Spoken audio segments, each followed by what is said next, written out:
2010 में 2010 में अपने देश में Jawaharlal Nehru solar mission launch हुआ था। तो सोलर में जैसा आप जानते हैं 3 ही आपके पास वर्टिकल हैं काम करने के लिए, या तो आप आईपीपी बन जाइए, या आप ईपीसी बन जाइए, या आप मैन्युफैक्चरिंग कर लीजिए। देखिए, किसी पॉइंट पे प्रॉफिट बुक करना is not a good bad. आपको कभी ऐसा लगता है आप करिए, उसमें कोई वो नहीं है, लेकिन आप कंपनी के ऊपर भरोसा बना के रखिए। आने वाले टाइम में ये व्हीकल्स की गति, हमारी और आपकी गति टोटल डीजल पेट्रोल से हटके ईवी पे आने वाली है।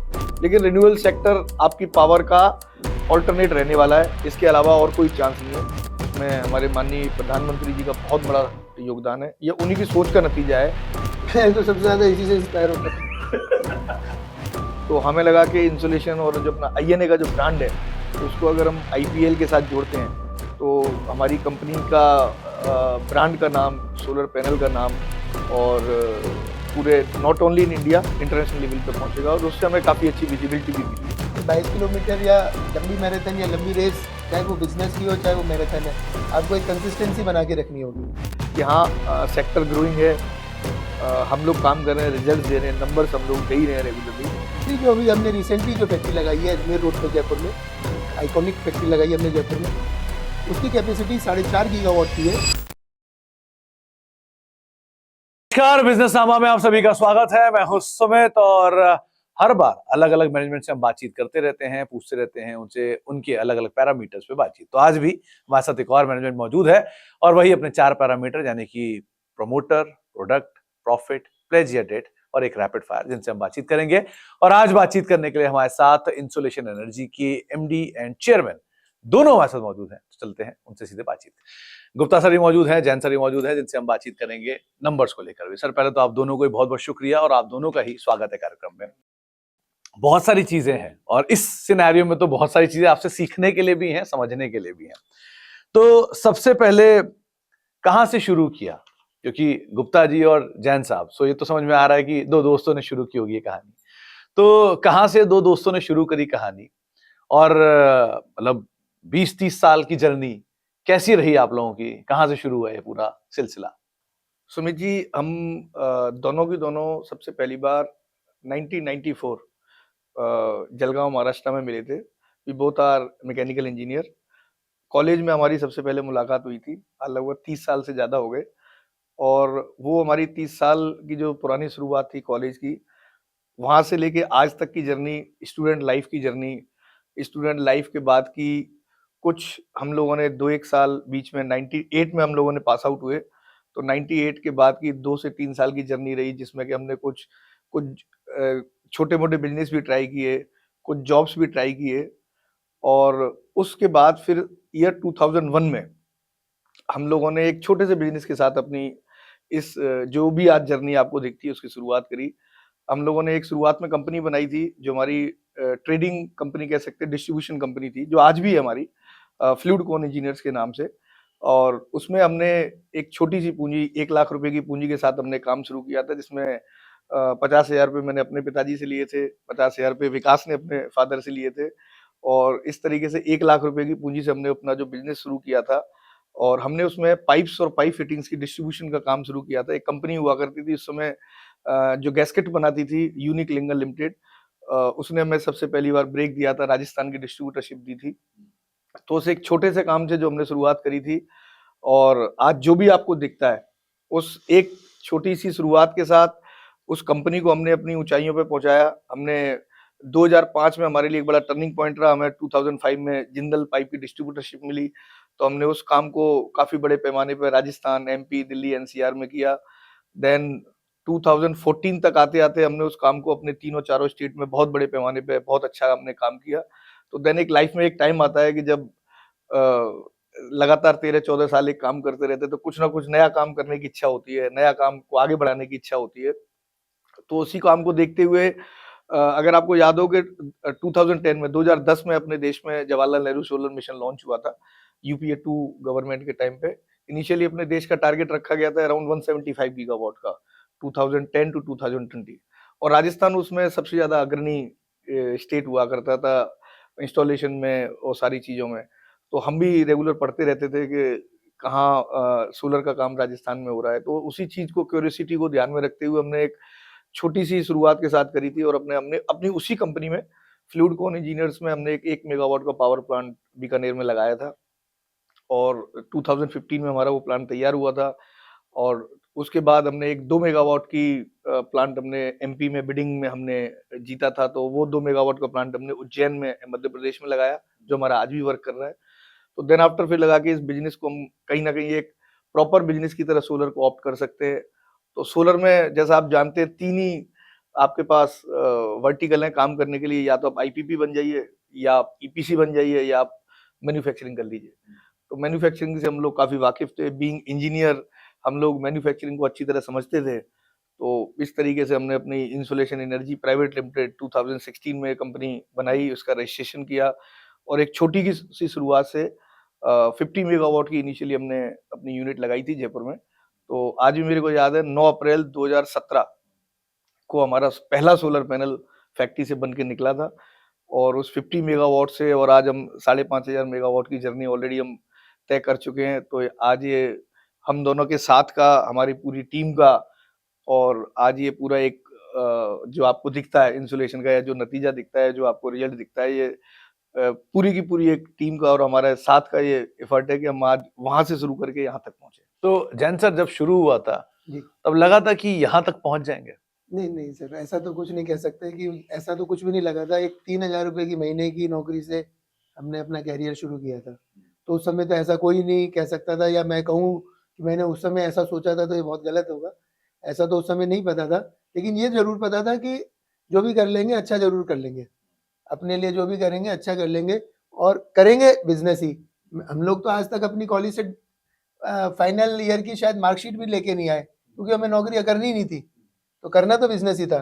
ये ज़रूर है कि हमने शुरू में 5-6 टाइप के बिज़नेस ट्राई करे, जो कि सक्सेसफुल नहीं हुए। और फ्लूइडकॉन इंजीनियर्स के पहले साल का मुझे याद है आज भी। पहले साल में हम लोगों ने एक कमरे से शुरुआत करी थी। मेरे घर के नीचे बेसमेंट में एक कमरा था। हम लोग खुद ही माल पैक करते थे, खुद ही माल ट्रांसपोर्ट पे छोड़ के आते थे। एक बाइक थी, एक मोबाइल था और एक कमरा था हमारे पास ले देके। अच्छा, उस समय हमारे पास खोने के लिए कुछ था ही नहीं।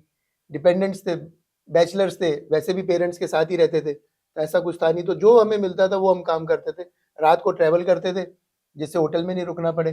दिन भर काम करते थे, अगेन रात को ट्रैवल करते थे, और जिस फैक्ट्री में चिमनी दिखती थी उसमें घुस जाते थे। तो ऐसा जब आपके पास ऐसा होता है ना कि आपको खोने को तो कुछ है ही नहीं, आप लड़ते जाओ, करते जाओ, कुछ ना कुछ करते जाओ। तो कुछ ना कुछ जब घर से निकलते थे टूर के लिए, तो ऐसा बहुत ही रेयर होता था कि खाली हाथ ही वापस आए। कुछ ना कुछ ऑर्डर तो लेके ही आते थे। जिस फैक्ट्री में चिमनी दिखती थी घुस जाते थे। कोई 1 घंटा बिताता था, कोई 2 घंटे बिताता था, कोई नहीं भी मिलता था, अगली बार फिर पहुंच जाते थे। नहीं तो फिर बहुत बार ऐसा हुआ होगा कि नहीं कुछ मिला, दुखी भी होता है इंसान। इतनी बड़ी जर्नी में 25 बार आप ऐसा हुआ होगा, दुखी हुए होंगे। तो उस सिचुएशन को कैसे हैंडल करते थे? सर, उस सिचुएशन में एक चीज का हमारे को जरूर रहा है कि शुरू के हमने जितने भी साल में टूरिंग करी है, साथ करी है। शुरू में हम दोनों जने, पहले तो हम 2-3 साल तक सारे टूर साथ ही करते थे। तो ऐसा सच होता था तो कभी मान लीजिए मेरे को लगता था कि आज थोड़ा सा डिप्रेसिंग मूड है, नहीं हुआ, तो एक जने ने दूसरे को सपोर्ट कर दिया, दूसरे ने पहले को सपोर्ट कर दिया। अच्छा, ऐसा कुछ था ही नहीं, खाते पीते थे, मस्त रहते थे, कोई ऐसा लाइबिलिटी वाली चीज नहीं थी। दोनों दोस्त ही थे, जो मिलता था कर लेते थे उससे काम। और ऐसा नहीं हुआ कि हमें मतलब फेलियर्स कोई बहुत ज्यादा देखने को मिले उसमें। शुरू से ही बहुत ही रेयर ऐसा रहा होगा कि किसी फैक्ट्री को या किसी प्रोडक्ट को या ऑर्डर को हमने अप्रोच किया और वो ऑर्डर हमको कन्वर्ट नहीं हो पाया। थोड़ी सी शुरू से ही सीखने की इच्छा हमारी ज़्यादा रही। जितने भी कंपनी वाले टेस्ट लिया करते थे, उसमें टेस्ट हो गए चाहे टारगेट्स हो गए, हमारा फ्लूइडकॉन के इतिहास में शायद ही कोई टारगेट ऐसा हुआ होगा जो किसी भी कंपनी का हमने अचीव नहीं किया। तो उस पॉइंट ऑफ व्यू से हमारा शुरुआत की जर्नी अच्छी रही और ग्रोथ पहले साल में हमने सिर्फ 12 लाख के टर्नओवर से काम शुरू किया। अगले साल हम सीधा 1 करोड़ पे पहुंचे। तो इस टाइप की मल्टीपल्स ग्रोथ हमें मिलती चली गई। उससे हौसला और बढ़ता चला गया, टीम बढ़ती चली गई। उस एक बेसमेंट के कमरे से हम सिटी में ऑफिस में शिफ्ट हो गए। 23 साल तक हमने उस ऑफिस में अपना बिजनेस चलाया और पिछले 1.5 साल पहले हमने एक जयपुर में नया कॉर्पोरेट ऑफिस बनाया जिसके अंदर शिफ्ट हुए। आज तक हमने जितने भी ऑफिस बनाए उनकी एक सबकी खास बात है कि हमारे ऑफिस में एक ही कमरा होता है और एक ही लंबी टेबल होती है, उस पर 2 चेयर्स होती है। दोनों उसमें साथ बैठते? दोनों उस पर साथ बैठते तो हैं। अभी जा पाते हो कहीं घूमने साथ में? नहीं सर, अब क्या है कि बिजनेस के काम इतने ज्यादा बढ़ गए और दोनों जने लोकेशन छोड़ के आउट ऑफ इंडिया जाना थोड़ा सा दिक्कत का काम है। तो पीछे बहुत सारा काम ऐसा रहता है कि अगर कोई एक जना है तो then it is no issue, आप दोनों ही जने बाहर चले जाओ तो कई बार दिक्कत आ जाती है। तो यूजुअली हम दोनों अब साथ कम जाते हैं, except for China exhibitions and the कोई बहुत मेजर आपको डिसीजन लेना हो, वरना अवॉइड ही करते हैं साथ ट्रैवल करना। तो इंसोलेशन नाम क्यों होता है? तो देखिए इंसोलेशन कहते हैं जो सन की या सूरज की जो रोशनी होती है, जिस इंटेंसिटी या जिस पैरामीटर के साथ आपके सोलर पैनल पे या फिर आप कह सकते हैं अर्थ पे जो आती है, तो वो पैरामीटर आपका इंसोलेशन हम इसको कहते हैं जनरेट करते हैं। और सूरज की रोशनी किस एरिया में किस इंसोलेशन के साथ आपकी आ रही है, उससे आपके उस एरिया के जनरेशन के पॉइंट को डिफाइन किया जाता है। तो insolation is directly related to with the energy या जो सूरज की जो रोशनी है, सूरज की जो ऊर्जा जो पृथ्वी के ऊपर आती है, अर्थ के ऊपर आती है, उससे रिलेटेड ये वर्ड है। तो इसलिए हमने फिर इसके नाम को इंसोलेशन रखा। और जो हम ब्रांड की बात करें, जो हम INA ब्रांड जो हमारा है, वो भी कहीं ना कहीं उसी से रिलेटेड है। ये INA जैसे अभी टाइम में सब लोग आप लोग जैसे देखते हैं कि this is INA, but this is not a English word, this is a Sanskrit word, आईना, ईना। ईना, अच्छा। संस्कृत वर्ड है ईना, हम्म। और संस्कृत में ईना का अर्थ होता है सूर्य भगवान। अच्छा। तो हमने उसी चीज को ध्यान में रखते हुए इसको रखा, लेकिन धीरे धीरे इसको जब इसको इंग्लिश में कन्वर्ट किया तो INA, और लोगों के फिर बाद में जुबान पे या लोगों के नाम पे, सबके नाम पे INA नाम से ये बाद में मशहूर हो गया। और आज हमें लोग ब्रांड के तौर पे जानते हैं, तो INA ब्रांड के तौर पे लोग जानते हैं, बट दिस इज ईना, और ये संस्कृत का वर्ड है। Very nice. तो जब इनिशियली शुरू किया होगा आप लोगों ने, तो क्योंकि आप, जो मैं समझा सुना है कि आप जयपुर के नहीं थे, आप आगरा से फिर जलगांव, फिर जलगांव से जयपुर आए। तो जयपुर में जब आप लोगों ने काम शुरू किया, चैलेंजेस तो आए होंगे ऑब्वियसली, क्योंकि धीरे धीरे स्केल बढ़ रहा है, तो चैलेंज भी आते हैं। कैसे चैलेंज फेस किया? देखिए चैलेंज लाइफ में आपको हर मोड़ पे मिलते हैं, और ऐसा नहीं है कि आज हम एक किसी पोजीशन पे पहुंच गए तो यहाँ चैलेंज नहीं है। चैलेंज शुरू से ही थे, और शायद इसीलिए उन चैलेंज ने हमारे को इतना मजबूत किया कि हमने एक अपनी उस जर्नी को, जो शुरुआत में हम लोग जो एक मोटरसाइकिल पे हम लोग जाते थे, घूमते थे, साथ ही घूमते थे, और मटेरियल को या जिसको कहते हैं माल को लेके मोटरसाइकिल पे ट्रांसपोर्ट पे जाना, और कस्टमर्स के पास जाना, मतलब एक एक दिन में वन वे 100 किलोमीटर जाना मोटरसाइकिल से, 100 किलोमीटर आना, हमने उस जर्नी को तय किया है। और इसीलिए चैलेंजेस, उन चैलेंजेस को देखा है, तो इसीलिए आज कोई भी चैलेंज होता है हम उसका मजबूती के साथ सामना करते हैं, और हर चैलेंज की तैयारी के रखते हैं, और उसको चैलेंज को किस तरीके से ओवरकम किया जाए, तो उसकी भी पूरी तैयारी करते हैं। और शायद यही आपने देखा होगा कि जब हम अपनी इस कंपनी को इनकॉर्पोरेट किया, तो सबसे बड़ा चैलेंज था कि बड़े-बड़े ब्रांड्स के साथ-साथ चाइना से कैसे कम्पीट करें, ये एक बहुत बड़ा चैलेंज था। उसको धीरे-धीरे हम लोगों ने फाइट किया, उसको चैलेंजेस का हमने सामना किया, और अपने ब्रांड को मार्केट में एस्टेब्लिश किया। डीलरशिप डिस्ट्रीब्यूशन नेटवर्क हमने बनाया। आज राजस्थान में, दिल्ली, NCR, यूपी, हरियाणा और कई और स्टेट्स में हम लोग अपने ब्रांड्स को लेके काम कर रहे हैं। तो इनिशियली चैलेंजेस थे, तो उनको हमने ओवरकम किया। बैंक्स के साथ फंड्स का बहुत बड़ा चैलेंज होता था initially. Government banks solar manufacturers को या सोलर प्रोजेक्ट्स को लोन नहीं देते थे इतनी आसानी से। तो उन चैलेंजेस के लिए हमने गवर्नमेंट से, MNRE से, फाइनेंस डिपार्टमेंट से काफ़ी कुछ हमने फाइट किया। हमने एक एसोसिएशन बनाई पीछे, north India module manufacture association, मैं उसका फाउंडर प्रेसिडेंट भी हूँ। तो उस एसोसिएशन के साथ हमने कई सारे अपने उस समय के SMEs और MSME मैन्युफैक्चरर्स को जोड़ा, और हमने गवर्नमेंट को रिप्रेजेंटेशन दिया। तो गवर्नमेंट ने भी हमारी बात सुनी, और कई सारे ऐसी पॉलिसीज या ऐसे कई सारे मैटर्स उस समय डिसाइड किए गए, जिससे कि इंडस्ट्री को फंडिंग का आसानी मिले। उसके बाद PLI स्कीम भी आई, और आज जो आप देखते हैं सोलर इंडस्ट्री, मैन्युफैक्चरिंग इंडस्ट्री जहाँ पे है, तो वो एक इतने सालों का लगातार संघर्ष का ही नतीजा है कि गवर्नमेंट ने बाद में इसको रियलाइज किया। उसके बाद सेफ गार्ड ड्यूटी 2018 में गवर्नमेंट ने चाइना इंपोर्ट पे लगाई थी। उसके बाद ALMM आया, बेसिक कस्टम ड्यूटी अप्लाई हुई। तो ये सारी चीजें उसी एक चीज का हिस्सा है, और आज भी वो रेगुलर संघर्ष है।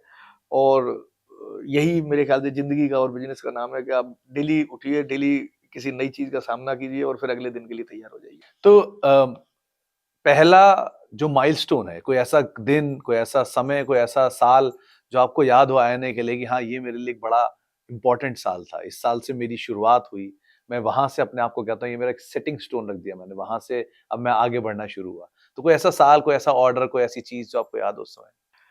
देखिए अगर मैं बात करूं शुरुआत की, हमने जब अप्रैल 2017 में हमने अपनी मैन्युफैक्चरिंग यूनिट की स्टार्ट करी थी, उसके बाद हमारे को कुछ महीनों बाद एक इनिशियली ऑर्डर मिला था। आज के हिसाब से वो ऑर्डर बड़ा नहीं है, लेकिन उस टाइम के हिसाब से ऑर्डर बहुत बड़ा था। हमें शुरुआत में एक 4 मेगावाट का ऑर्डर मिला था उस समय पतंजलि रिन्यूएबल से, और उससे हमारी शुरुआत हुई थी। उस समय 4 मेगावाट का भी ऑर्डर काफी बड़ा हुआ करता था।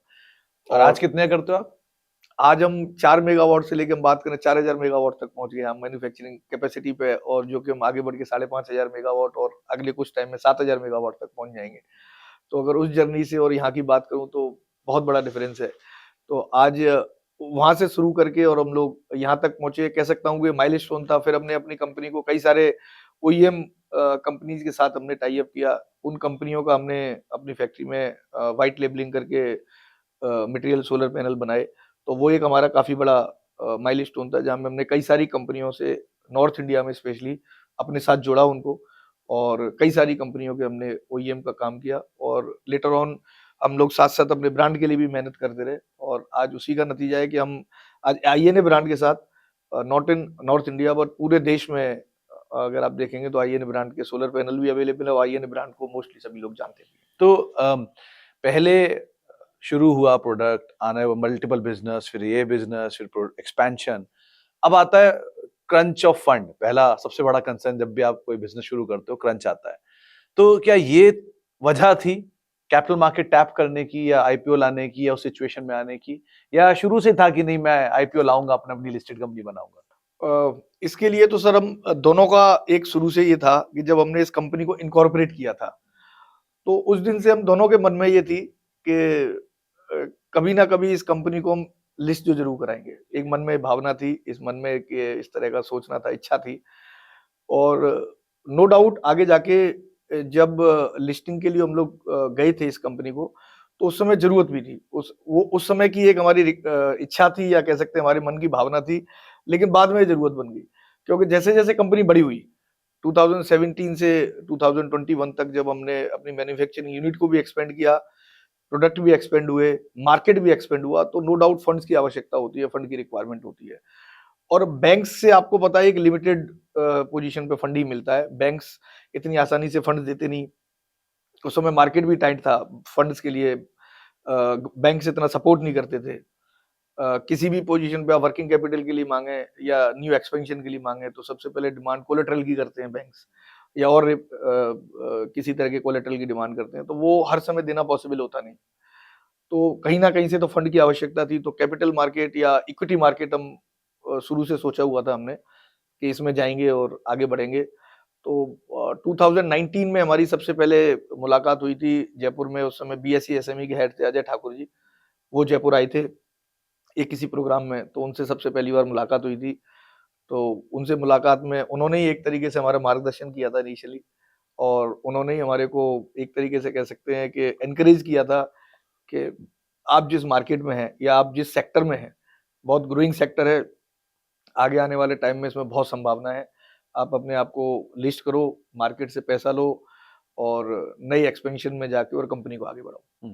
तो जब इसका दूसरा हिस्सा हुआ जैन साहब आपसे कि लिस्ट हो गए, अब आप उस जर्नी के दूसरे पार्ट पे आ चुके हो कि अब आप लिस्टेड कंपनी के तौर पर हो, तब कैसा फील हुआ? ये लिस्ट होना ही एक अपने आप में एक ऐसी चीज थी कि बियॉन्ड इमेजिनेशन। वो तो ऐसा था कि सपना जैसे कोई सच हो गया। मतलब कोई लिस्टिंग होने के 10-15 दिन तक तो कुछ समझ ही नहीं आ रहा था कि हो क्या रहा है। ये डेली अपर सर्किट था। पहली चीज तो ये इशू ही लगभग 200 गुना ओवर सब्सक्राइब हुआ। 22 करोड़ की आईपीओ के अगेंस्ट में लगभग 4200 करोड़ रुपए की फंड रेजिंग हो गई। उस टाइम के हिसाब से एसएमई में अपने आप में एक ही इतिहास बन गया। तो पूरे देश में ही इसका एक बज़ बन गया कि आईएनए है क्या। हमें खुद ही नहीं समझ आया हुआ क्या। फिर लगभग 10 दिन तक एक ये और इसमें रिकॉर्ड बना कि लगभग 10 दिन तक कंटिन्यू उसमें अपर सर्किट लगा। 11वें दिन पे पहला सर्किट टूटा है। तो 73 रुपए पे खुला और मेरे ख्याल से 150 रुपए के आसपास तक कंटिन्यू सर्किट रहा। उसके बाद ओपन हुआ। उसके बाद से एकदम से ही फंड के इनफ्लो के ऑफर्स आने लग गए हर तरफ से कि फंड ले लीजिए, फंड चाहिए आपको, फंड चाहिए। लेकिन ऐसा कोई फंड की हमारी रिक्वायरमेंट नहीं थी। जितना फंड की रिक्वायरमेंट थी वो आईपीओ से पूरा हो गया था। उस समय हमने INA2 की स्थापना करी थी, Insolation Green Energy Private Limited, जो अभी 750 मेगावाट का प्लांट है और लगभग 50 करोड़ का उसमें इन्वेस्टमेंट हुआ था। तो ये जितना 22 करोड़ आया था, इसमें से 1-2 करोड़ रुपए कॉर्पोरेट फंड को छोड़ के बाकी सारा का सारा पैसा उसमें कैपेक्स में इस्तेमाल हो गया। और जनवरी 2022 और 23 में उसके 3 फेजेस में वो पूरा का पूरा प्लान चालू हो गया। उसके बाद की जर्नी बैंकों से भी काफी आसान हो गई। लिस्टेड होते ही एकदम से सारा सिनेरियो चेंज हो गया फंड का। अब ये पोजीशन आने लगी कि आपको कुछ भी एक्सपेंशन आप सोच सकते हो, fund would not be a problem. पैसा आपको बैंक से भी मिल सकता है, पैसा आपको मार्केट से भी मिल सकता है। तो जैसा फिर आपको पता भी है कि उसके बाद हम 2024 में अगेन हमने एक प्रेफरेंशियल इशू के थ्रू फंड रेज किया 400 करोड़ का, जो INA3 फैक्ट्री लगी, जिसकी लगभग 4.5 गीगावाट की कैपेसिटी है। वो टोटल फैक्ट्री उसी पैसे से लगी है, उसके लिए कोई बैंक से लोन लेने की जरूरत ही नहीं पड़ी। आज की तारीख में वो फैक्ट्री ऑपरेशनल है और वो फंड रेजिंग से हो गया बहुत आसानी से काम। अब आज भी हम जो सोलर सेल्स की फैक्ट्रियां प्लान कर रहे हैं, जो काम भी चालू हो गया, उसकी फंड रेजिंग ऑलरेडी, मतलब फंड का उसका टाई अप ऑलरेडी डेट का हो चुका है। तो बड़ी इंस्टीट्यूट्स भी देने के लिए आगे आती हैं लिस्टेड कंपनीज के लिए, और मार्केट तो हमेशा रेडी रहता ही है। नहीं तो जब एक समय नॉन लिस्टेड फिर हुए लिस्टेड, अब जा रहे हो मेन बोर्ड, तो मेन बोर्ड के लिए कोई एक्साइटमेंट या कोई चीजें, क्योंकि रिस्पॉन्सिबिलिटी बढ़ती चली जा रही है। पहले जवाबदेही 2 लोगों की थी, फिर 200 लोगों की हुई होगी, फिर 2000 लोगों की हो गई, और अब फंड्स की भी है, इन्वेस्टर्स की भी है, इतने सारे इन्वेस्टर इन्वेस्टेड है, तो जवाबदेही बढ़ती चली जा रही है। और अब जैसे आप मेन बोर्ड पे आगे जाओगे और बढ़ जाएगी। तो ये फील कैसे लेते हो कि अब और संभल के चलना पड़ेगा, स्टेप कोई मतलब फैसला लेने में डर लग रहा है, ऐसा कुछ?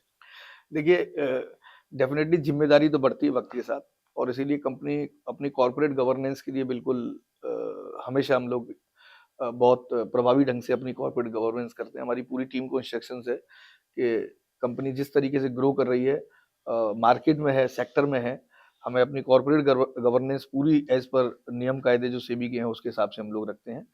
और मेन बोर्ड की जर्नी में BSE NSE में जो हमारा मेन बोर्ड का माइग्रेशन है वो बहुत जल्दी होने वाला है। हम बहुत जल्दी मेन बोर्ड में दोनों में माइग्रेट हो जाएंगे।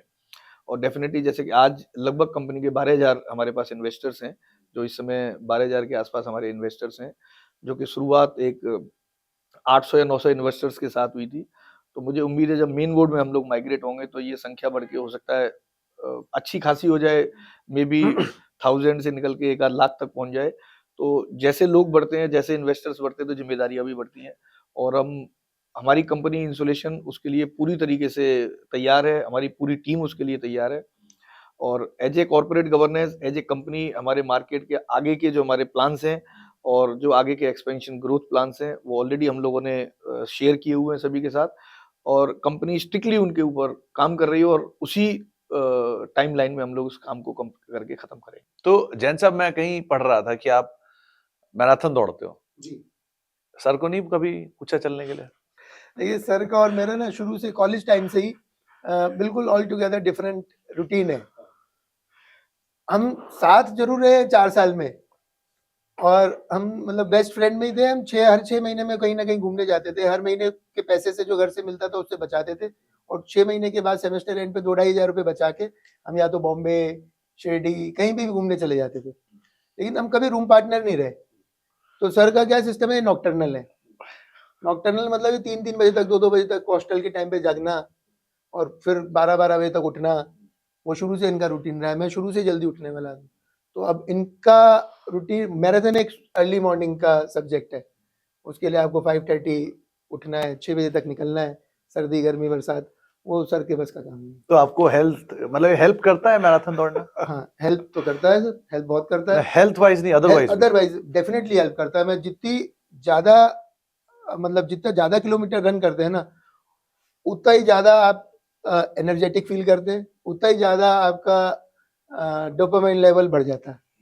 जितने दिन मैं रन नहीं कर पाता उस दिन वैसे लगता है कि यार आज कुछ भी नहीं किया।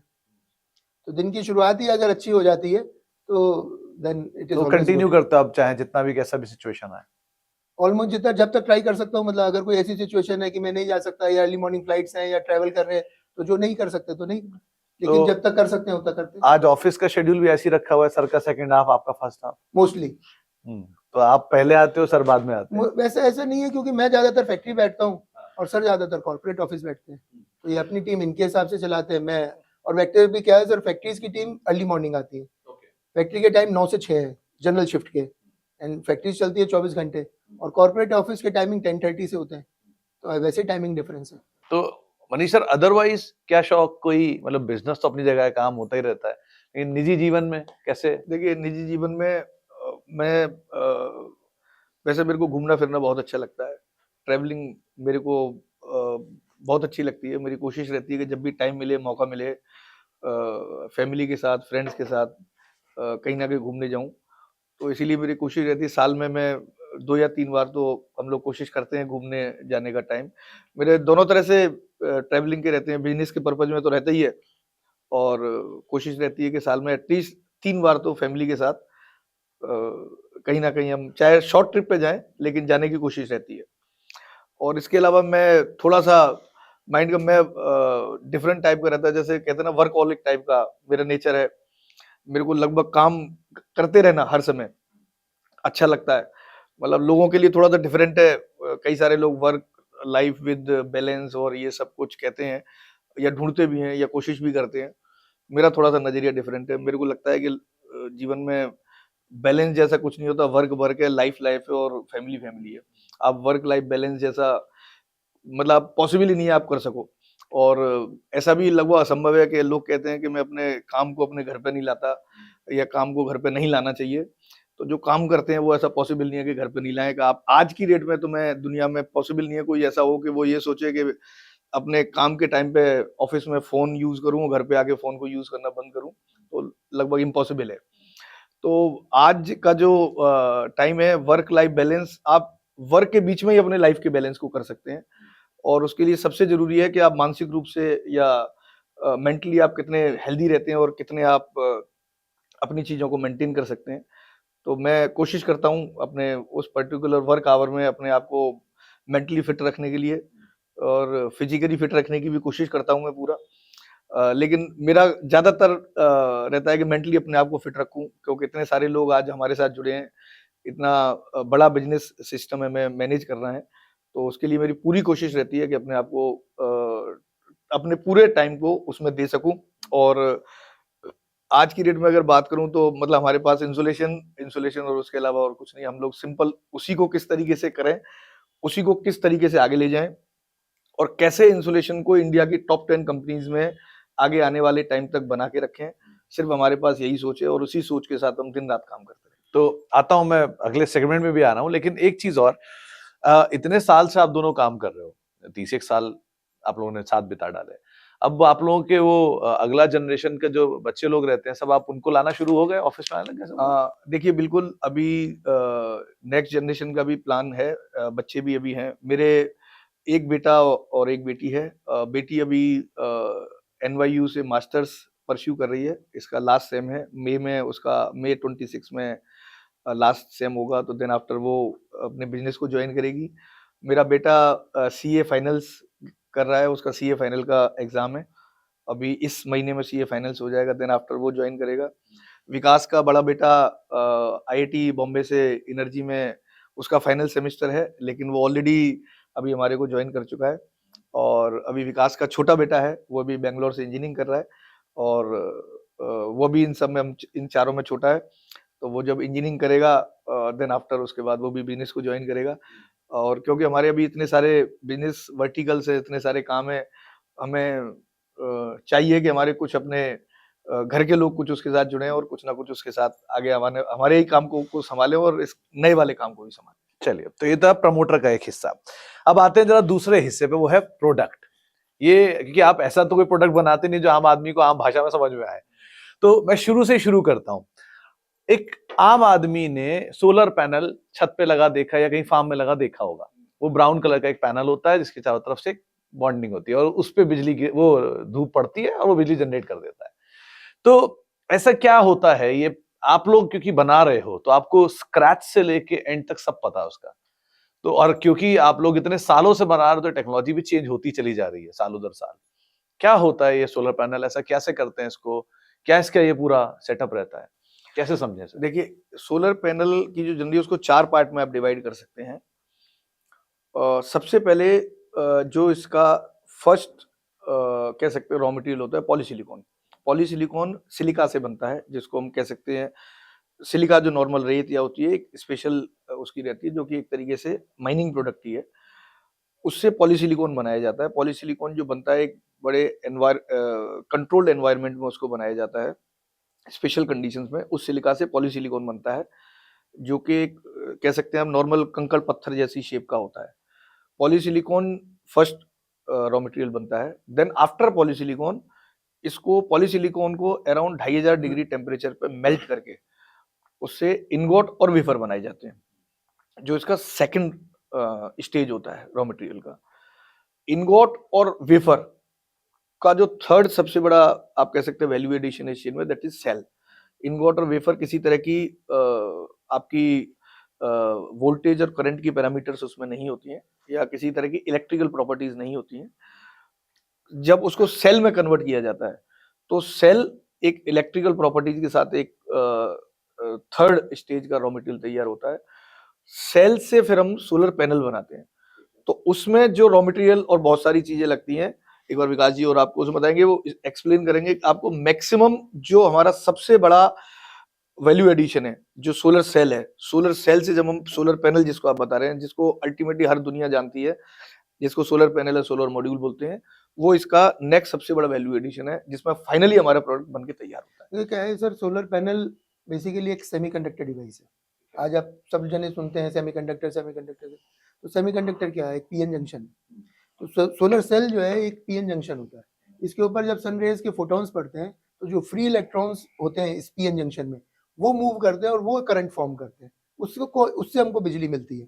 तो ये एक रिन्यूएबल प्रोसेस है। वो इलेक्ट्रॉन्स घूम के वापस से सिलिकॉन में आ जाते हैं, फिर जब फोटॉन्स पड़ते हैं फिर वो घूम के फिर आ जाते हैं। तो एक करंट फ्लो होता रहता है, इसीलिए इसको रिन्यूएबल एनर्जी कहते हैं कि कभी ये खर्च नहीं होती।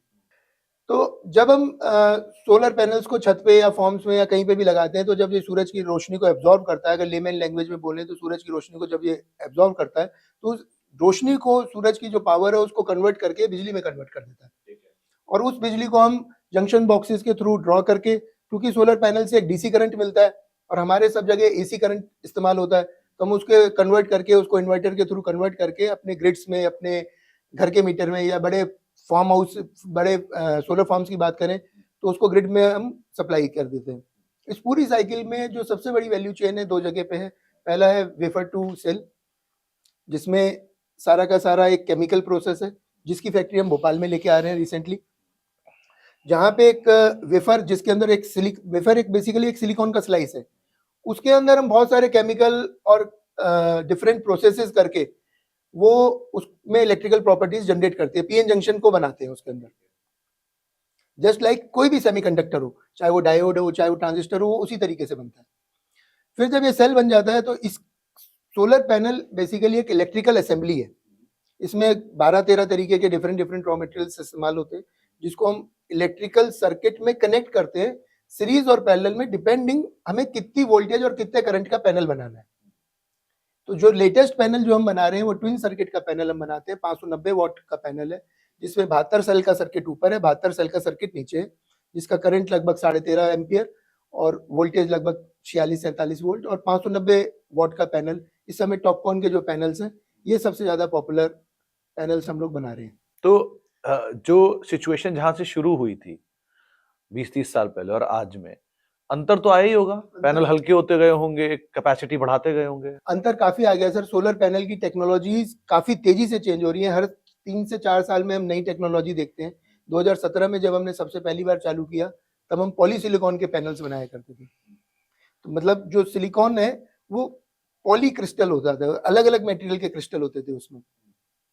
उन सेल्स की एफिशिएंसी 17-18% हुआ करती थी, और सोलर पैनल की एफिशिएंसी लगभग 15% होती थी। तो मतलब इसका मतलब ये है कि अगर 100 वॉट की पावर उसके ऊपर पड़ रही है, तो वो 15 वॉट की पावर को ही एब्जॉर्ब कर पाता था, बाकी सब वेस्ट हो जाती।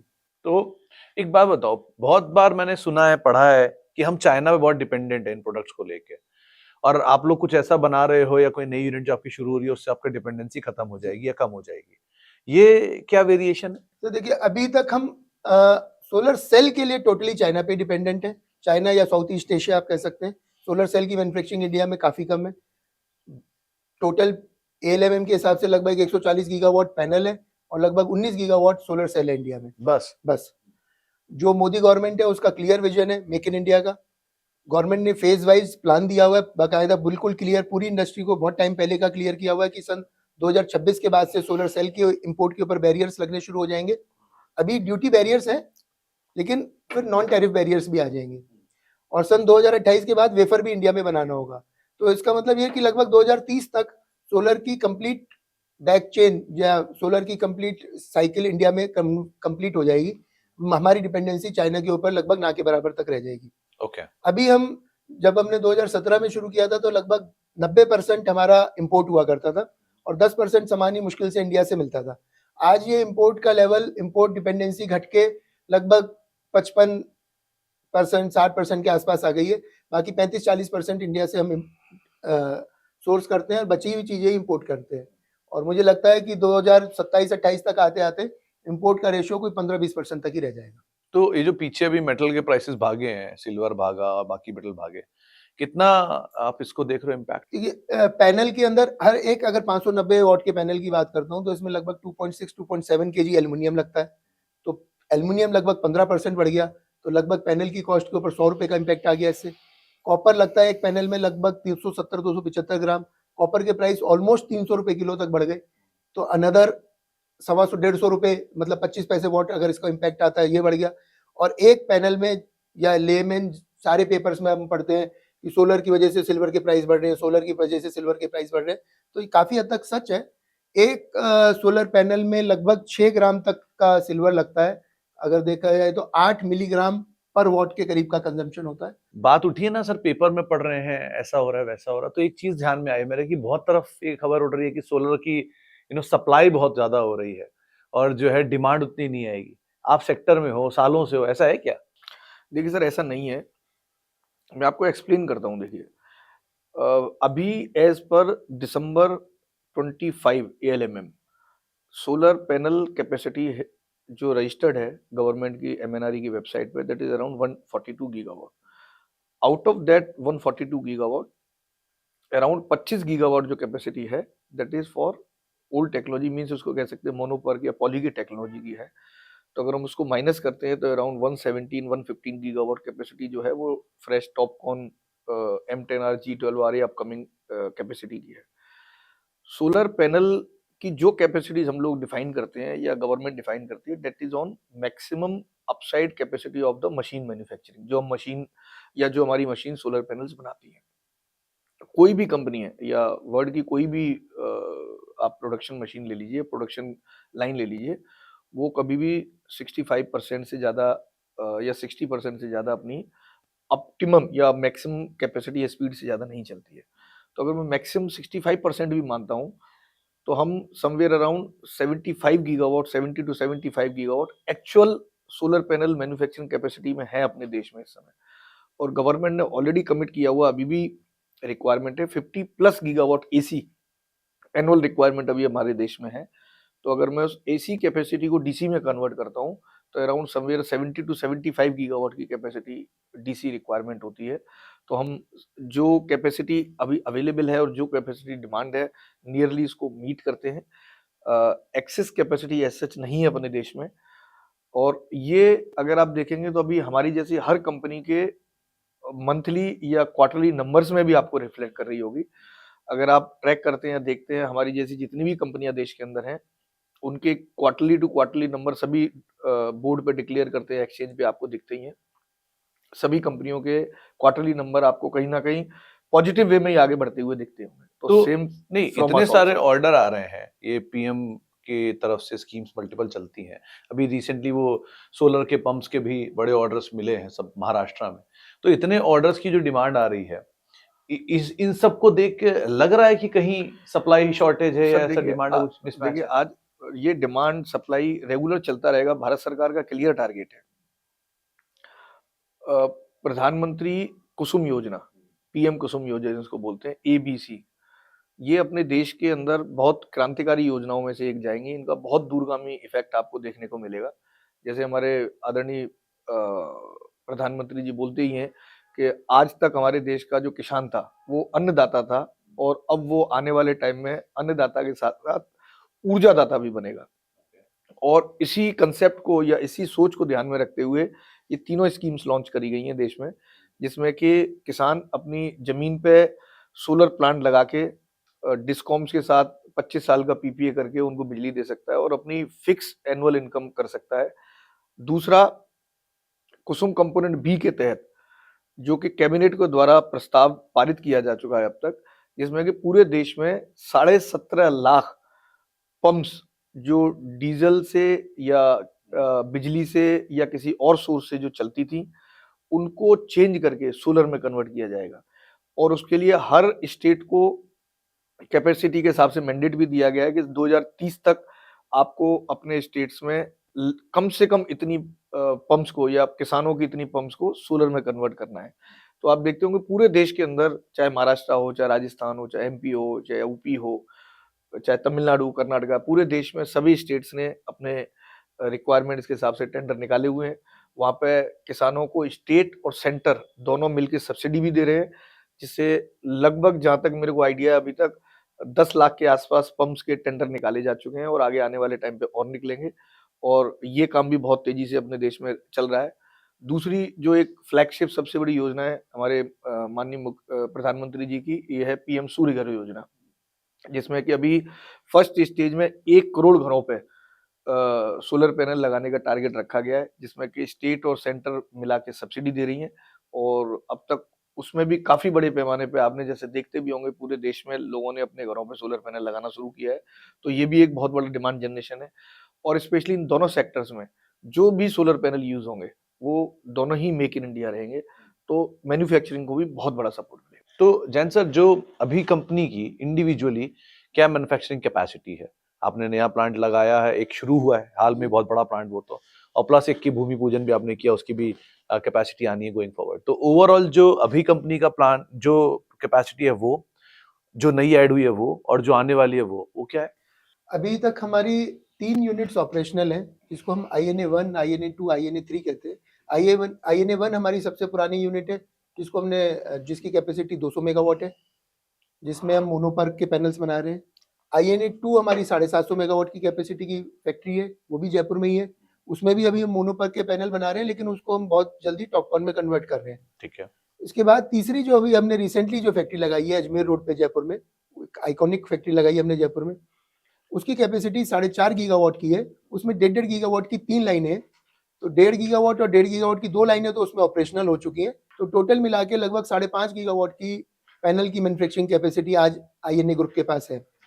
इसके अलावा रिसेंटली हमने 2 फैक्ट्रियों की शुरुआत करी है Narmadapuram, it is near to Bhopal, जो कि MP गवर्नमेंट के साथ हमने 1600 करोड़ रुपए का एक MOU साइन किया है। यहाँ पे हम 4.5 गीगावाट के तो सोलर सेल्स और 4.5 गीगावाट के ही सोलर फ्रेम्स बनाने की, सोलर एल्युमिनियम फ्रेम्स बनाने की फैक्ट्री लग रही है, जो कि हमारे कैप्टिव कंजम्पशन में ही काम आएगी। कब तक हो जाएगी वो? इसमें फ्रेम की फैक्ट्री तो चालू हो जाएगी लगभग जुलाई अगस्त तक, और ऑफ कौन सा ईयर? इसी 2026। ठीक है। और सेल की फैक्ट्री चालू होगी अक्टूबर-नवंबर तक, अक्टूबर-नवंबर तक, 2026 तक। ओके। तो ये प्रोडक्ट के बाद आता हूँ जरा तीसरे और सबसे इम्पोर्टेंट पार्ट पे, वो है प्रॉफिट्स।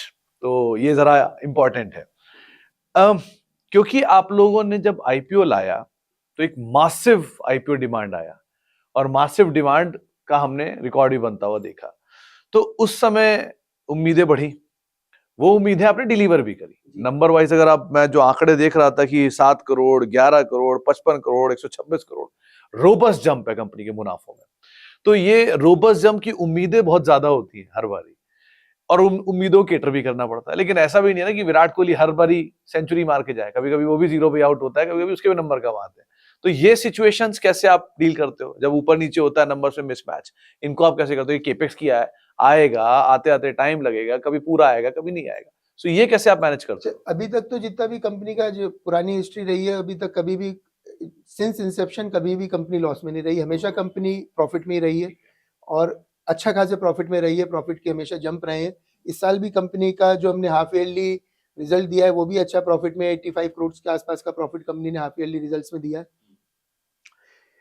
आने वाले सालों में अभी जो करंट ईयर है और जो नेक्स्ट ईयर है, इसमें तो एबिटा और पैट लेवल्स में बहुत ज्यादा चेंजेस नहीं आएंगे, वही परसेंटेज मेंटेन होंगी।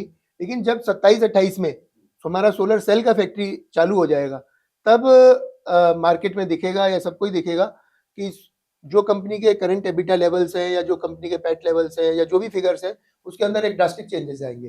तो जो मार्जिन का सिचुएशन है अभी, वो जो 8-9% वाले मार्जिन की रेंज है, उस रेंज को भी ब्रीच करेंगे उस तरह में वो डेफिनेटली ब्रीच होगा और एक बहुत बड़े लेवल से ब्रीच होगा वो। अच्छा, एक चीज और, ये अभी आपका कुछ दिन पहले एक केक काटने का फोटो आया था, उसमें कुछ आपने कोई नया माइलस्टोन अचीव किया था किसी एक महीने में, क्या था सर? वो सर ये था कि हमारा अभी का था दिसंबर 25 इंसुलेशन हमारी कंपनी के इतिहास का सबसे कह सकते हैं कि चेंजिंग मंथ था। इस मंथ में हमने individual only in 1 month 354 crore की सेल का टारगेट नहीं कह सकते, माइलस्टोन अचीव किया था। और उसी के लिए हमने सारी कंपनी की टीम को एक साथ इकट्ठा करके और सबको बधाई देते हुए हमने वो केक काटा था। और ये इस चीज को भी दर्शाता है कि हमने जो अपने जो आने वाले टाइम में कंपनी जिस तरीके से आगे बढ़ रही है और जिस तरीके से अचीवमेंट माइलस्टोन अचीवमेंट में, तो आगे आने वाले टाइम में जो टारगेट्स हम दे रखे हैं या हमने जो दिए हुए हैं, उनको कहीं ना कहीं अचीव करते हुए कंपनी आगे जाएगी। नहीं तो मनीष एक बात बताओ, 3 साल कंपनी की लिस्टिंग को हो गए, 120 गुना का रिटर्न आपने दिया, 120% नहीं, 120 गुना का रिटर्न। अभी ऊपर से करेक्शन के बावजूद भी 35 गुना ऊपर है आपका स्टॉक, 35 गुना 3 साल में। सो इस तरह के बड़े रिटर्न के बाद उम्मीदें भी बढ़ जाती हैं, क्योंकि जब 15 दिन सर्किट ही लगते गए तो ऑब्वियसली बात है आदमी 16 दिन में सर्किट ही की उम्मीद लगाएगा। लेकिन इस उम्मीद को कैसे एक तो मैच करते हो, और दूसरा जब वो 120 गुना का नंबर देखा था आपने तो देखा था वो भी, तो उस सिचुएशन में आपको क्या लगा कि क्या हो गया है, ऐसा क्या हो रहा है जो हमें नहीं पता? ऐसा भी कुछ हुआ था क्या? देखिए, कुछ नो डाउट जब ऐसी कुछ सिचुएशंस आती हैं और आपको अनएक्सपेक्टेड सा सिचुएशंस आती हैं, तो डेफिनेटली आपको लगता तो है कि ये मार्केट किस तरीके से जा रहा है, मार्केट किस तरीके से चीज़ों को ले रहा है। लेकिन ये ज़रूर था कि हाँ, सेक्टर ग्रोइंग है, हम लोग काम कर रहे हैं, रिजल्ट्स दे रहे हैं, नंबर्स हम लोग दे ही रहे हैं रेगुलरली, तो उसके हिसाब से मार्केट को रिएक्ट करना ही था, तो वो उसी तरह का रिएक्शन था। और उस समय पे सोलर सेक्टर या रिन्यूएबल सेक्टर बूम पे भी था, मार्केट भी उसको काफ़ी अच्छी तरीके से ले रहा था। तो लेकिन ये ज़रूर मैं कह सकता हूँ कि चाहे वो कंपनी का शेयर 120 गुना गया या आज 35 गुना रह गया, ठीक है, एक नंबर्स कहीं न कहीं होते हैं, हम देखते भी हैं, एज़ ए प्रमोटर हमें देखना भी पड़ता है, क्योंकि इसका आज कुछ भी अप होता है या डाउन होता है, तो सबसे बड़ा भागीदार तो मैं ही हूँ। तो उसके हिसाब से देखना भी पड़ता है। लेकिन हाँ, हमने कभी भी उसको अपना टारगेट नहीं बनाया। हमारा टारगेट शुरू से यही रहा कि कंपनी ने जो कमिट किया है, कंपनी ने जो अपने इन्वेस्टर्स के साथ कमिटमेंट किया है, हमें कंपनी को आगे लेके जाना है, कंपनी को नए माइलस्टोन में लेना है, मैन्युफैक्चरिंग कैपेसिटी बढ़ानी है, नई टेक्नोलॉजी के साथ अपने को जो भी नई टेक्नोलॉजी आ रही है, उसको कंपनी को एडॉप्ट करना है, उसकी तैयारी करके रखनी है। चाहे वो आगे आने वाले टाइम में सेल हो, बैकवर्ड इंटीग्रेशन में हो, या उसके आगे बैकवर्ड में वेफर और इनगोट की मैन्युफैक्चरिंग हो, फॉरवर्ड इंटीग्रेशन की बात करें तो ईपीसी हो, आईपीपी हो। तो हमारा शुरू से यही टारगेट रहा है कि कंपनी को बैकवर्ड, फॉरवर्ड, रिन्यूएबल एनर्जी के जितने भी इस स्पेशली इन सोलर में जो भी वर्टिकल्स हैं, उसमें कंपनी को मजबूती के साथ आगे बढ़ाएं। और हम लोग बस उसी को ज़्यादा सोचते हैं और उसी काम में लगे रहते हैं। शेयर मार्केट या शेयर का प्राइस नो डाउट एक छोटा-सा माइंड को कहीं न कहीं मेंटल पीस को अट्रैक्ट करता है, लेकिन वो हमारा टारगेट कभी नहीं रहता। ऊपर जाता है तो ठीक है, नीचे जाता है तो ठीक है। नहीं तो जब नीचे आता है तो आप मतलब हर प्रमोटर वैल्यू ढूंढता है कि मेरे को लग रहा है यार जब मेरा ही बिजनेस इतना नीचे आ गया तो मैं ही क्यों ना पार्टिसिपेट करूं। अभी आपने कुछ रिसेंटली उसमें स्टेक भी लिया जो एक्सचेंज में मैंने देखा भी था। तो ये वो भाग लो और भाग लो वाली सिचुएशन में पार्टिसिपेशन आपको ज्यादा दिख रहा है, ऐसा कुछ? 100%। तो यार हमेशा हमारा हमेशा शुरू से भाग लो, उसके अंदर पार्टिसिपेट करो। चलिए, तो एक चीज और, अब मेन बोर्ड लिस्टिंग तो नेक्स्ट आपके लिए, क्योंकि साल 2025 जब खत्म हुआ तो आपके लिए बहुत कुछ इनकरेजिंग था। नया प्लांट का आपने भूमि पूजन किया, एक नए बड़ी कैपेसिटी का प्लांट आप लोगों ने ऐड किया, मेन बोर्ड के लिए आपने अप्लाई किया, एक बड़ा माइलस्टोन दिसंबर में अचीव कर लिया। 2026 से क्या उम्मीद है आके चले? देखिए 2026 भी जैसा मैंने कहा, जो हमने दिसंबर में डिलीवर किया है, समवेयर उसी के आसपास का नंबर हमारा टारगेट है कि हम लोग रखेंगे। और 2026 में हमारी ये थर्ड लाइन भी सोलर पैनल वाली स्टार्ट हो जाएगी, तो उसके नंबर्स भी एडअप होना शुरू होंगे। इसके अलावा सेल लाइन का हमारा टारगेट है, समवेयर अक्टूबर तक हम लोग सेल लाइन अपनी स्टार्ट कर दें, उससे पहले जुलाई तक एल्यूमिनियम की लाइन स्टार्ट कर दें। और इसके अलावा जो हमारे पास लगभग 214 साइट्स का अराउंड 350 से 400 मेगावाट का हमारे पास जो कुसुम का अपना प्रोजेक्ट्स हैं, जो हमने खुद की अपनी कंपनियों में लिए हुए सब्सिडरीज में, तो उसको हम लोग हमारा टारगेट है कि जून तक वो सारे के सारे प्रोजेक्ट, जून जुलाई तक हम लोग उसको भी खत्म कर दें। तो 2026-27 जो साल है, मेरे को लगता है कि ग्रोइंग ईयर रहेगा as a company, as a manufacturing also, EPC also, IPP also. तो कंपनी तीनों जो वर्टिकल्स हैं उसमें काफी अच्छे टारगेट के साथ आगे बढ़ रही है, और उनको पूरा करने के लिए पूरा ताकत के साथ हम लोग और हमारी टीम पूरी लगी हुई है। तो जैन सर, ऐसा होता होगा मेनी ए टाइम्स आपने कई गाइडेंस दिया, कोई नंबर दिया, लेकिन अब हर चीज तो हमारे अनुकूल नहीं होती, कभी कभी चीजें बदलती रहती हैं। जैसे पिछली बार तो बारिश ही बहुत भयानक हुई थी, जयपुर तो चेरापूंजी बन गया था। तो ऐसी सिचुएशंस जब आती हैं तो मेनी ए टाइम्स आप मिस भी करते हो, ऊपर नीचे हो जाती है गाइडेंस। इसी साल जो करंट ईयर चल रहा है उसी में आप देख सकते हैं, जो हमने गाइडेंस दिया उससे हम मिस हो गए। तो हालांकि लेकिन उसका अफसोस कैसे, है हमें। क्योंकि आप मैराथन दौड़ते हो, आपको ये बात पता होगा कि कई बार आप शायद 5 मिनट बाद थक जाते होंगे, जी लेकिन जब वो 40 किलोमीटर या 22 किलोमीटर की बारी आती है तो आप उसे कैसे मैनेज करते हो? 22 किलोमीटर या लंबी मैराथन या लंबी रेस, चाहे वो बिजनेस की हो चाहे वो मैराथन है, आपको एक कंसिस्टेंसी बना के रखनी होगी। रुकना नहीं है, भले ही आपको स्लो चलना है लेकिन रुकना नहीं है। तो ये गाइडेंस में भी होता है क्या? गाइडेंस में भी सेम हुआ हमारे साथ इस साल ये वाला प्लांट जो हमारा सारी हमने गाइडेंस दी थी, इसको मानते हुए दी थी कि हमारे जो प्लांट है जयपुर का INA 3, ये जून तक प्रोडक्शन में आ जाएगा। लेकिन इस बार कुछ ना कुछ फैक्टर्स ऐसे रह गए, एक तो जयपुर में हद से ज्यादा बारिश हो गई, कुछ लेबर के फैक्टर हो गए, कुछ ये प्लांट का साइज ही इतना बड़ा हो गया कि आर्किटेक्ट और कॉन्ट्रैक्टर्स ने जो प्लानिंग दी उसमें थोड़ा डिले हो गया, और ये जून की जगह चालू होते होते सितंबर में चालू हुआ। तो पूरा एक क्वार्टर की बिजनेस का हमको लॉस हो गया इससे, और जिसमें भी थर्ड लाइन तो अब चालू हो रही है। ओके। तो अगर आप जो दिसंबर की फिगर्स हैं, आप ये सोचो कि अगर ये प्लांट जून में चालू हो जाता तो जो हमने गाइडेंस दी थी वो तो मच एड हो सकता है मार्च से पहले ही पूरी हो जाती। तो ये इम्पैक्ट FY 27 में थोड़ा बहुत, FY 28 तक पूरा खत्म, ऐसा कुछ? डेफिनेटली तो हम कोशिश करेंगे कि 27 तक ही खत्म कर दें, हम्म, 26-27 में ही खत्म कर दें इस गैप को। तो इस तरह की सिचुएशन जब कभी आती होगी तो सबसे ज्यादा निराशा तो आप ही को लगती होगी। भाई हमें तो लगती है, साथ में हमें अपने लिए भी लगती है, अपने इन्वेस्टर्स के लिए भी लगती है। क्योंकि आपने तो पैसा इन्वॉल्व कर रखा है उसके अंदर, वो भी पैसा इन्वेस्टेड है। देखो सुमित जी, पैसा तो एक अपनी चीज है। पैसा मैं मतलब कई सारी मीटिंग्स में मैंने ये चीज कही है कि ये जो बिजनेस है ये कोई मतलब कोई धरती पे नहीं खड़ा हुआ, मतलब हम दोनों ने अपने कंधे पे खड़ा किया इसको। तो मेरे लिए, हम लोगों के लिए कोई पैसा कोई इतना नहीं है। आज मेरी वैल्यूएशन 4000 करोड़ पे भी पहुंची है और मेरी 1000 करोड़ पे भी रही है, तो मैं 4000 करोड़ पे चल के हमने कोई जश्न मनाने नहीं शुरू कर दिए, या 1000 करोड़ होके कोई हमने रोना नहीं शुरू कर दिया। हम तो अपना काम कर ही जा रहे हैं। चलिए अब जरा चौथे पैरामीटर पे आता हूं, वो है डेट और प्लेज। क्योंकि रिसेंटली आप लोगों ने प्रेफरेंशियल किया, प्रेफरेंशियल में फंड भी रेस हुआ, पहले IPO किया था, उससे प्लांट पूरा किया। सो जो लिक्विडिटी की सिचुएशन है वो अभी किस तरह की है? एक जो नया प्लांट आ रहा है, आपने बोला वो ऑलरेडी पूरा फंड हो चुका है, डेट फंड उसकी पूरी हो चुकी है। सो कंपनी की ओवरऑल लिक्विडिटी सिचुएशन कैसी? कंपनी की लिक्विडिटी पोजीशन बिल्कुल परफेक्ट है। हमारे पास लॉन्ग टर्म के एज ऑन डेट कोई लोन नहीं है, मे बी 15-20 करोड़ के लॉन्ग टर्म लोन होंगे। कंपनी के पास 2 बैंक से, HDFC और SBI से वर्किंग कैपिटल के ओनली लोन है, जो इसमें भी fund based non fund based दोनों शामिल है, और बचा हुआ जितना भी वर्किंग कैपिटल में कंपनी के इंटरनल एक्रूवल से।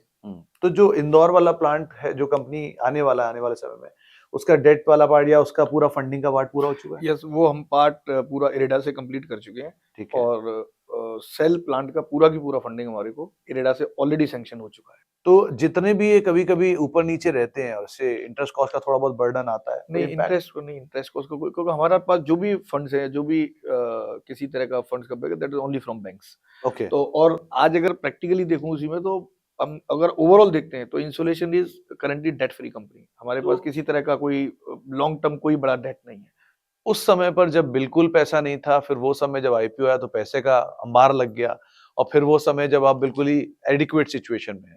सो आज अगर गोइंग फॉरवर्ड आपको पैसे की रिक्वायरमेंट आए तो is it easy for you to go for? Yes, आगे बिजनेस एक्सपेंशन के लिए अगर हमारे को कोई भी जरूरत पड़ी तो मेरे को नहीं लगता कि उसमें फंड्स या फाइनेंस की कोई दिक्कत इस तरह से आएगी। डेफिनेटली हम अपने रिसोर्सेज से, इक्विटी मार्केट से या बैंक से प्रोजेक्ट्स बेसिस पे इजीली फंड्स को हम लोग मैनेज कर पाएंगे। तो मनीष सर, एक मतलब वो बात आपसे रह गई थी पूछना, जयपुर कैसे आपको देखता है? क्योंकि जयपुर में की गलियों में ही आप लोगों ने बाइक लेके रॉ मटेरियल सर्व किया, यहाँ वहां इधर उधर घूमे, और जयपुर ने ही जब आईपीओ आया तो मतलब 3,000 4,000 करोड़ रुपए मिल गए, 22 करोड़, वो बात अलग है पूरे देश से मिले, लेकिन जयपुर में आप थे क्योंकि तो आपके सगे संबंधी रिश्तेदार सभी आपको देखते हैं, दोस्त यार, 4,000 करोड़ का आईपीओ आपको पैसा मिल गया, शेयर आपका मतलब अनाप शनाप तेजी, एक जबरदस्त तेजी और एक क्या ही उछाल।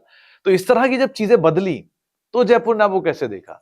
देखिए, डेफिनेटली जब इस तरह से मैटर या चीजें होती हैं चेंज, तो लोगों की सोच में चेंज आता है। बहुत सारे लोग थे जो हमारे साथ शुरू से जुड़े थे, और चाहे मेरे फ्रेंड्स हों, रिलेटिव्स हों या और बिजनेस सर्किल के मिलने वाले हों, नो डाउट लोगों को शुरुआत के टाइम पे इस चीज़ का आइडिया नहीं रहता, या लोगों ने कभी इस तरह का चीज़ को इतने नज़दीक से नहीं देखा।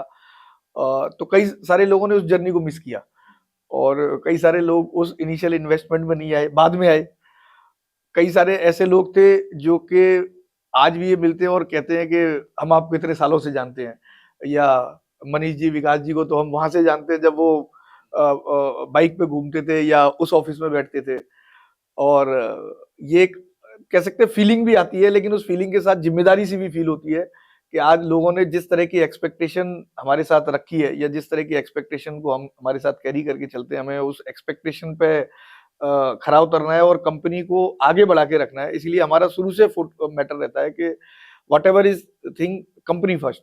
मतलब हमें कुछ भी करना है, that is for Insolation Energy, अपने इन्वेस्टर्स के लिए, और उससे जुड़े हुए जो हमारे एम्प्लॉइज हैं, जो हमारे साथ एज ए टीम काम कर रहे हैं, और जिनका बहुत बड़ा योगदान है इस कंपनी में आगे ले जाने के लिए। तो उनको हम हमेशा अपने साथ रखते हैं, और इसमें हमारे एक पूरे कंपनी में एक बड़ी अच्छी बातचीत, एक कहावत भी है, जो हमारी पुरानी टीम थी फ्लूइडकॉन इंजीनियर्स की, जो लोग हमारे साथ पिछले 25 साल से जुड़े हुए हैं, वो आज भी हमारे साथ हैं। और हमारे जो आज की नई टीम है वो जोड़ते हैं, तो वो सारे के सारे लोग मजाक में एक दूसरे से बात करते हैं, फ्लूइडकॉन इंजीनियर वाले तुम लोग तो आरएसएस वाले हो, और फ्लूइड और इंसुलेशन वाले बीजेपी वाले हैं। तो जो तुम लोग कोर लोगों कंपनी में उस सबसे जुड़े हो, तो बीजेपी आरएसएस में से निकले। तो इतने इस सारे तरीके से इतने बातचीत लोग करते हैं। इतने सालों से आपके साथ जुड़े हुए हैं, हाँ। तो जो आपके पहले एम्प्लॉइज थे, जो कभी सबसे पहले शुरू हुए थे फ्लूइडकॉन में, वो अभी भी हैं? हाँ, हमारे साथ में हमारा जो फर्स्ट एम्प्लॉय था फ्लूइडकॉन इंजीनियर में, जो सन मेरे को आज भी था, मई 2001 में हमारे साथ जुड़ा था, वो आज भी हमारे साथ है। Very nice, very nice. चलो अब कुछ रैपिड फायर पे बात हो जाए। सबसे पहले तो आप किसी स्पोर्ट्स में इन्वॉल्व नहीं हो, लेकिन आपने आईपीएल में इन्वॉल्वमेंट लिया हुआ है, ऐसा क्यों? IPL is more likely for market positioning for your brand. तो क्योंकि एक बहुत अच्छा प्लेटफॉर्म है अपने ब्रांड को, अपने प्रोडक्ट को पूरे all over India, all over world में पहुंचाने के लिए। तो हमें लगा कि इंसुलेशन और जो अपना आईएनए का जो ब्रांड है, उसको अगर हम आईपीएल के साथ जोड़ते हैं, तो हमारी कंपनी का ब्रांड का नाम, सोलर पैनल का नाम, और पूरे not only in India, international level पे पहुंचेगा, और उससे हमें काफी अच्छी विजिबिलिटी भी मिली है। तो ये लखनऊ का टीम है ना? लखनऊ, जयपुर में? LSG, जयपुर का भी से टीम है? जयपुर का भी है, लेकिन जयपुर, क्योंकि इसमें एक अच्छी बात भी है कि इसमें सभी टीम्स का है कि एक सेक्टर से या एक सेगमेंट से एक ही कंपनी को वो लोग लेते हैं। तो क्योंकि राजस्थान की टीम में ऑलरेडी एक कंपनी थी जो कि सोलर सेक्टर से थी, और LSG में क्योंकि हमें पोजीशनिंग भी अच्छी मिली और वहां से हमारे को डील भी अच्छी मिली, तो इसलिए फिर हम लोग LSG। चलिए, इसके अलावा एक ये कोई चीज से आपको डर लगता है? मैं ऐसा तो नहीं कहूंगा कि मेरे को चीजों से डर लगता है, बस मेरे को यही डर तो नहीं कहूंगा, लेकिन हाँ, हमेशा बस यही संशय रहता है कि जो चीज का हम लोग टारगेट लेके चले हैं, जो चीज हमारे को करना है, वो टाइम से मिस नहीं हो। और इसीलिए मेरी कोशिश रहती है कि मैं उस चीज को और उस काम को करता रहूं। और तो अगर आप कह सकते हैं कि मेरी काम ही मेरी ताकत है, और वही मेरा सबसे बड़ा डर है। ओके। और जैन सर, कोई ऐसी चीज जिससे आप इंस्पायर होते हो? मैं तो सबसे ज्यादा इसी से इंस्पायर होता था। और आपको किस चीज से डर लगता है? मेरे को ना सर, सुमित जी, मेरे को शुरू से ना कोई भी गलत चीज करता है ना, उससे बहुत डर लगता है। मुझे मतलब इस चीज़ का बहुत डर लगता है कि मेरे से कोई गलत चीज़ नहीं हो जाए, तो गलत काम नहीं हो जाए, तो गलत काम से मेरे को बहुत डर लगता है। भाव देखते हो कभी-कभी अपना? देखिए, देखना पड़ता है वो, और जैसे मैंने कहा कि इसका सबसे बड़ा पार्ट तो हम ही हैं, तो देखना भी पड़ता है और उसके लिए मेंटली प्रिपेयर भी रहना पड़ता है। और ये मैं कहूँ, भाव देखते हैं तो इसीलिए कुछ ना कुछ करने की इच्छा भी होती है, और ये लगता है कि अभी जो हम काम कर रहे हैं ना, उसको और इफेक्टिव तरीके से और तेजी से करें। आप क्योंकि बड़ा हिस्सा मोदी गवर्नमेंट ने ट्रांसफॉर्म किया है, सो मोदी जी को लेके कोई टेक? देखिए, डेफिनेटली आज आप ये मान के चलिए कि इंडिया के अंदर जो भी रिन्यूएबल सेक्टर का आपको स्वरूप या जो दिखता है आकार, उसमें हमारे माननीय प्रधानमंत्री जी का बहुत बड़ा योगदान है। ये उन्हीं की सोच का नतीजा है कि आज अपने देश का जो टारगेट था 175 गीगावाट इनिशियली था, उसको बढ़ा के फिर 250 गीगावाट किया गया, उसको बढ़ा के फिर 375 गीगावाट किया गया, और अभी 2030 का टारगेट 500 गीगावाट है। और जैसा कि मेरे को मतलब कह सकता हूँ कि आइडिया तो नहीं कह सकता, लेकिन हाँ, जैसा बातचीत से मेरे को अनुमान लगता है कि बहुत जल्दी ये 500 गीगावाट का टारगेट सरकार इसको रीसेट करके शायद 2035 या उससे भी पहले का शायद इसको 1200 गीगावाट का करने वाली है। तो अगर वो टारगेट वापस रिवाइज होता है, तो डेफिनेटली आप ये मान के चलिए कि इस सेक्टर के लिए बहुत बड़ा मार्केट और क्रिएट होगा। और वैसे भी हमारी गवर्नमेंट ने बोला है अप टू 2047 या 2045 नेट जीरो, मतलब the total power should be in India from renewable sector.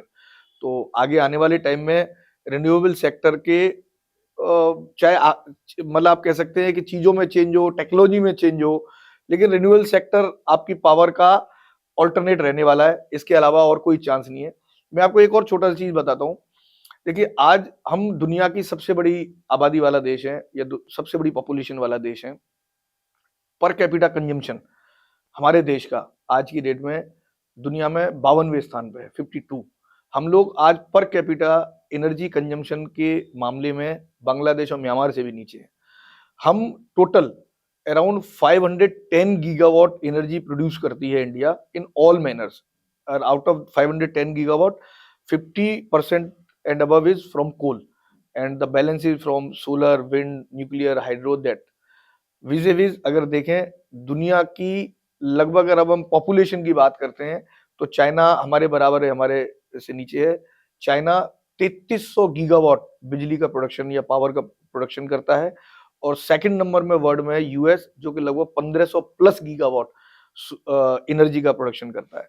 तो अगर 2047 तक अपने देश को विकसित भारत का जो सपना हमारे मोदी जी का है, अगर उसमें लेके जाना है, तो ऑलरेडी गवर्नमेंट ने कई सारे अपने, जिसको हम श्वेत पत्र कहते हैं, वो बनाया हुआ है। उसमें बहुत सारी चीजें हैं जो कि विकसित भारत के लिए जरूरत है। उसमें सबसे जरूरी है, उनमें से एक है पावर इंडिपेंडेंस। कोई भी कंट्री विकसित हो ही नहीं सकता अगर वो पावर में इंडिपेंडेंट ना हो। तो भारत का क्लियर, देश का अपना क्लियर है कि 2047 तक अगर भारत को विकसित भारत बनना है तो पावर इंडिपेंडेंट होना पड़ेगा, और हमें समवेयर जो भी आज हमारी पावर प्रोडक्शन है उसको बढ़ा के एटलीस्ट 1500 प्लस गीगावाट पे लेके जाना पड़ेगा। जब ये आने वाले टाइम में जो भी दुनिया चेंज हो रही है उसके साथ हम अपनी एनर्जी इंडिपेंडेंस के साथ कदम ताल मिला के रख सकते हैं। चाहे एआई हो, उसके लिए हमें डाटा सेंटर्स चाहिए, रोबोटिक्स हो, उसके लिए हमें पावर चाहिए, और जो सबसे बड़ा चेंज जो दुनिया में आने वाला है, जिसको हम, कई सारे लोग आपसे पूछते हैं कि जीवन क्या है। कोई बोलता है कि जीवन जल के बिना जीवन नहीं है, कोई बोलता है हवा के बिना जीवन नहीं है, कोई बोलता है भोजन के बिना जीवन नहीं है। मैं कहता हूं कि गति के बिना जीवन नहीं है। गीता में भी हमारे लिखा है कि अगर आपकी गति रुक गई तो आपका जीवन रुक गया। और आज हम अपनी अगर गति की, मोबिलिटी की बात करते हैं, तो व्हीकल्स, ये व्हीकल्स की पूरी चेंज होने वाली है। आने वाले टाइम में ये व्हीकल्स की गति, हमारी और आपकी गति टोटल डीजल पेट्रोल से हटके ईवी पे आने वाली है। और जब ईवी पे आएगी तो अगेन पावर, तो ईवी की सबसे पहली रिक्वायरमेंट, उसके बाद पावर। तो वो पावर की जो रिक्वायरमेंट है टाइम के टाइम बढ़ती जाएगी, और उसी चीज को पूरा करेगी रिन्यूएबल एनर्जी। चाहे आप एआई की बात करें, चाहे रोबोटिक्स की बात करें, चाहे आप ईवी की बात करें, चाहे आप डाटा सेंटर की बात करें, चाहे आप ग्रीन हाइड्रोजन की बात करें, जो भी ultimate source of green power के हैं वो रिन्यूएबल एनर्जी से ही है। तो जैन साहब, लास्ट सवाल, शेयर होल्डर्स ने आपको सुन रहे हैं, पहले दिन से आप इस कंपनी के साथ हो और आज भी हो, सो क्या कहोगे आप शेयर होल्डर्स को या इन्वेस्टर्स को, या जो भी आपको सुन रहा है? शेयर होल्डर्स को यही कहूंगा कि कंपनी पे भरोसा रखें। कंपनी ने, आपने अभी तक कंपनी का साथ दिया, आगे भी दे। देखिए किसी पॉइंट पे प्रॉफिट बुक करना is not a good bad thing. आपको कभी ऐसा लगता है आप करिए, उसमें कोई वो नहीं है, लेकिन आप कंपनी के ऊपर भरोसा बना के रखिए। हम तो सभी शेयर होल्डर्स के जिनके मेल्स भी आते हैं उनको हमेशा ये कहते हैं कि आप प्राइस की बात मत करिए, आप मेरे से विजन पूछने आएंगे तो मैं विजन आपको बता सकता हूँ। आप मुझसे रेट पूछना चाहेंगे तो रेट में मैं कुछ कमेंट नहीं कर सकता।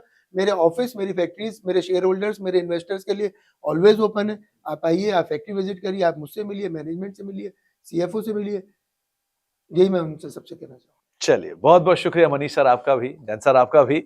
जोड़ी भी सलामत रहे, दोस्ती भी सलामत रहे, कंपनी बढ़िया बढ़ती रहे और आगे भी आपसे मुलाकात होती रहे। लेकिन बहुत बहुत शुक्रिया सर हमारे साथ थैंक जुड़ने यू के लिए। Thank you so Thank you, much sir. Thank you so much thank you. तो आप लोग सुन रहे थे इंसुलेशन की मैनेजमेंट को और तमाम डिटेल्स आपके सामने हैं सारे पैरामीटर्स पे। इसी के साथ ही इस शो को अब यहीं समेटते हैं। ब्रेक का वक्त है, ब्रेक के उस पार भी बातचीत चली रखेंगे। नमस्कार।